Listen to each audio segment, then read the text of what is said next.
అందరికీ వందనాలు. 5వ కీర్తన చదువుకుందాం. యెహోవా, నా మాటలు చెవినబెట్టుము, నా ధ్యానము మీద లక్ష్యముంచుము. నా రాజా, నా దేవా, నా ఆర్తధ్వని ఆలకించుము. నిన్నే ప్రార్థించుచున్నాను.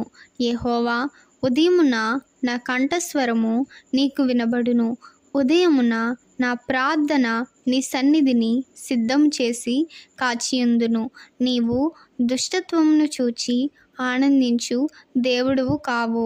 చెడుతనమునకు నీ యొద్ద చోటు లేదు. డాంబికులు నీ సన్నిధిని నిలవలేరు. పాపము చేయువారందరూ నీకసహ్యులు. అబద్ధమాడు వారిని నీవు నశింపజేయుదువు. కపటము చూపి నరహత్య జరిగించువారు యెహోవాకు అసహ్యులు. నేనైతే నీ కృపాతిశయమును బట్టి నీ మందిరంలో ప్రవేశించెదను. నీ ఎడల భయభక్తులు కలిగి నీ పరిశుద్ధాలయము దిక్కు చూచి నమస్కరించెదను.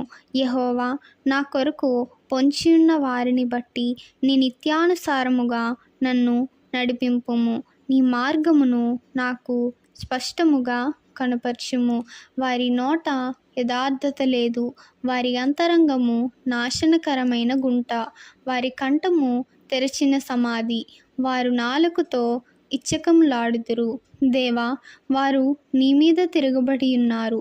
వారిని అపరాధులుగా తీర్చుము. వారు తమ ఆలోచనలో చిక్కబడి కూలుదురుగాక. వారు చేసిన అనేక దోషములు బట్టి వారిని వెలివేయుము.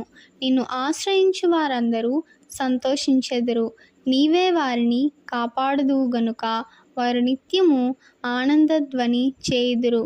యెహోవా, నీతిమంతులను ఆశీర్వదించువాడవు నీవే. కేడముతో కప్పినట్లు నీవు వారిని దయతో కప్పెదవు.